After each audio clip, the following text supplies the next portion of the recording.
आज हमारे बीच हैं प्रदीप कुमार जी। प्रदीप जी, आपका स्वागत करते हैं। प्रदीप जी, भारतीय नववर्ष है आज, थोड़ा सा इसकी परंपरा के बारे में बताएं।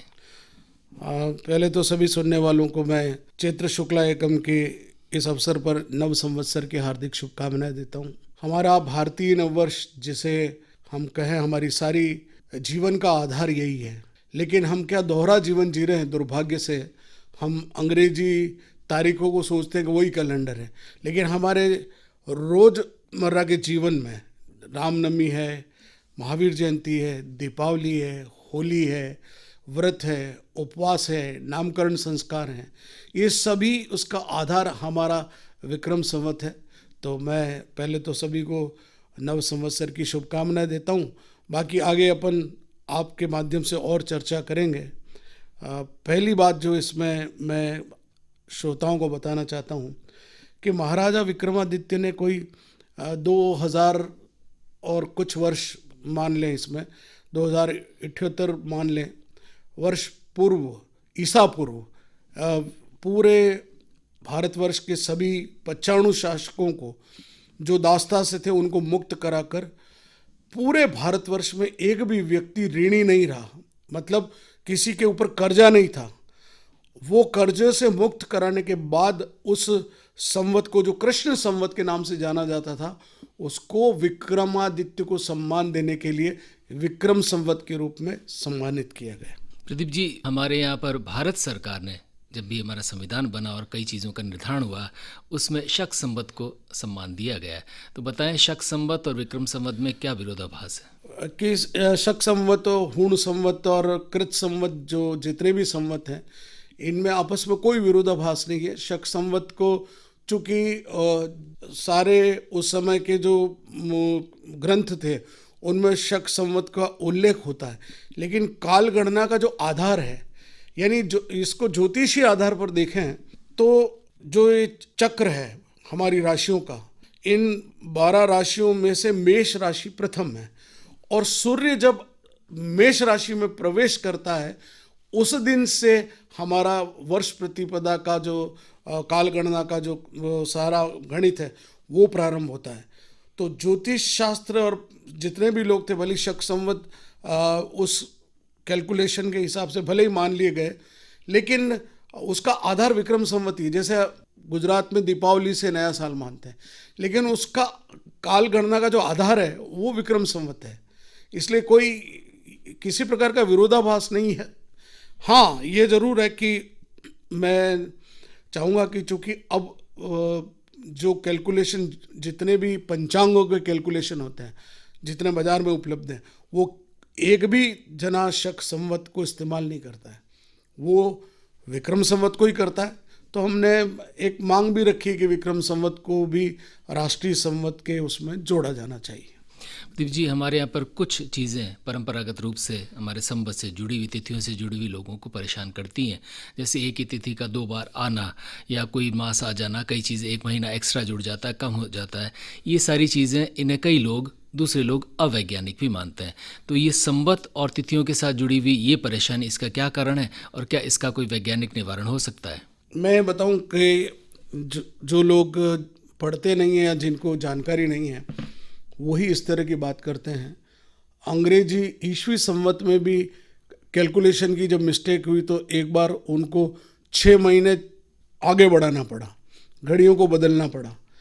और जो लीप ईयर है वो हमारे इसी अधिक मास की जो प्रक्रिया है उसी का हिस्सा है। हमारी काल गणना 365, जो सौरमंडल का जो चक्र है, राशियों का जो चक्र है, सूर्य और चंद्रमा का जो सौर्य और चंद्र चक्र है, वो कैलकुलेटिव इतना परफेक्ट है कि इसमें एक घड़ी का भी अंतर नहीं है। इसलिए जो लोग ये कहते हैं कि ये अवैज्ञानिक है, बल्कि मैं कहता हूँ कि सबसे वैज्ञानिक काल गणना यदि कोई है तो वो हमारी विक्रम संवत और नव संवत्सर की है। प्रदीप जी, एक बात और कि हमारा जो ये नव संवत्सर है, हमारा जो नया साल शुरू होता है, इसका हमारे इतिहास में और हमारी परंपराओं में बहुत महत्व है, क्योंकि एक तरह से हमारी हर चीज़ इसी चीज़ से जुड़ी हुई है।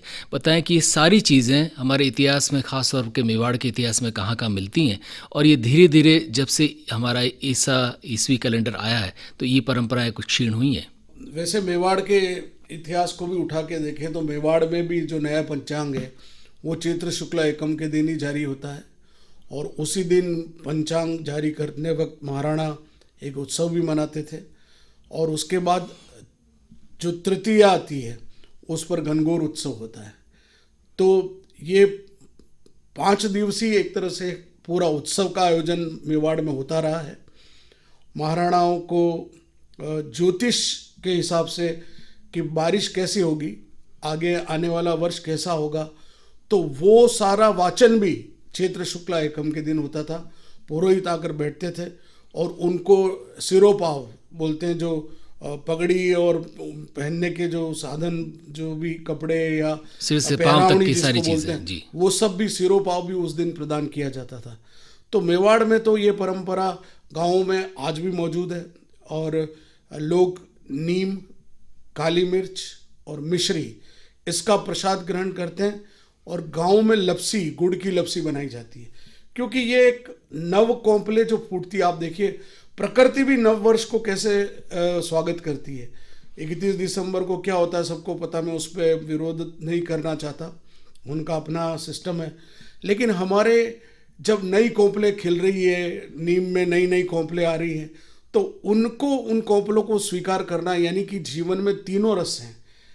जीवन में कड़वापन भी है, जीवन में कसेलापन भी है, और जीवन में मिश्री जैसी मिठास भी है, और ये तीनों के मिश्रण होगा तो ही जीवन आगे बढ़ेगा। इसलिए नव संवत्सर पर ये प्रसाद दिया जाता है। और मैं समझता हूँ कि स्वास्थ्य की दृष्टि से भी तीनों चीज़ें, अभी कोरोना काल है तो काली मिर्च, मिश्री और नीम की कौंपल यदि आप रोज़ सवेरे सवेरे उठकर खा लें तो वो भी एक दवा की तरह काम करेगी। दीप जी, नववर्ष की वे परंपराएं, यूँ मान के चलिए कि अधिकांश लोग और युवा तो लगभग सारे ही 1 जनवरी को ही उल्लास मनाते हैं, नाचते हैं, गाते हैं, पार्टी करते हैं, जो भी करते हैं, लेकिन हमारा जो पारंपरिक नववर्ष है, इसकी धूमधाम या इसका सेलिब्रेशन ठीक है प्रकृति में बचा होगा, लेकिन हमारे कैलेंडर से लगभग गायब हो गया। ये फिर से लौटे, इसके लिए आपके मन में क्या कल्पना है? वैसे सामान्यतः अब जितने कैलेंडर आ रहे हैं, चाहे राजस्थान सरकार का है, भारत सरकार का कोई कैलेंडर है, या जो बाज़ार में उपलब्ध है उनमें भी, उन सभी कैलेंडर्स में अब हिंदी तिथियां मेंशन होती हैं। और ये बहुत बढ़िया बात है कि उनमें कब पूर्णिमा है, कब अमावस्या है, कब 11 है, इसका उल्लेख मिलता है। हमारे कई दैनिक अखबार जो कैलेंडर निकालते हैं उनमें भी उनका पूरा पूरा उल्लेख मिलता है। तो ये कहना कि अब वो विलुप्त हो गई, ऐसा नहीं है। और आज की युवा पीढ़ी भी अब इससे जुड़ी है, विशेषकर जब इसी क्रम में आगे बढ़ेंगे तो हनुमान जयंती भी आती है, रामनवमी भी आती है। और मैं देख रहा हूँ कि रामनवमी पर उदयपुर में इतने बड़े बड़े आयोजन होते हैं और सारे युवा झंडे लेकर उत्साह से जुड़ते हैं। तो मैं ये समझता हूँ कि धार्मिक गतिविधियों में और हिंदू संस्कृति या सनातन संस्कृति बोले हम जिसको, या भारतीय संस्कृति वृहद स्तर पर बोलें तो उसके प्रति अब झुकाव बड़ा है। पाश्चात्य संस्कृति के प्रति भी लोगों का जो है उसके लिए प्रयत्न करने चाहिए। मैं भी कर रहा हूँ, सरकारें भी कर रही है।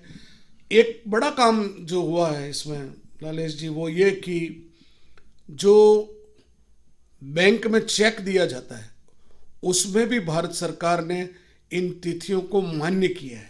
ये अलग बात है, हम प्रैक्टिकली हम लिखते नहीं हैं, लेकिन मेरी तो इच्छा है कि मैं अगली बार कोई चेक बनाऊं तो उस पर उन हिंदी तिथियों का उल्लेख करूं। प्रदीप जी, जाते जाते आज के दिन तमाम लेक सिटी के लोगों से क्या कहेंगे? मैं सबसे एक ही बात कहूँगा कि नववर्ष की इस प्रतिपदा पर हम बहुत कठिन दौर से गुजर रहे हैं। कोरोना ने हमारे जीवन की परिभाषाएं और संदर्भों की व्याख्याएं पूरी तरह से परिवर्तित कर दी है। क्या जरूरी है, क्या जरूरी नहीं है, अब इसको समझाने की आवश्यकता नहीं, क्योंकि कोरोना ने सबको समझा दिया।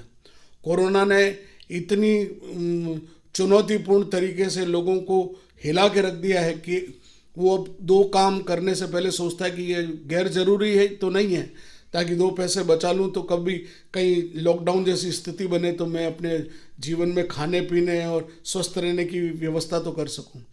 तो नव वर्ष के अवसर पर मेरा तो एक ही संदेश है कि सुरक्षित रहें, संयमित रहें और कम से कम हमारा ये जो देह है, ये शरीर ईश्वर की देन है और हम जिम्मेदार होकर, क्योंकि हम परिवार के हिस्सा हैं, भली कहने आप कहें मैं तो चला जाऊंगा मेरे कोई फर्क नहीं पड़ता, अरे आपके पीछे बहुत लोगों को फर्क पड़ेगा, इसलिए ऐसा सोचना भी नहीं चाहिए।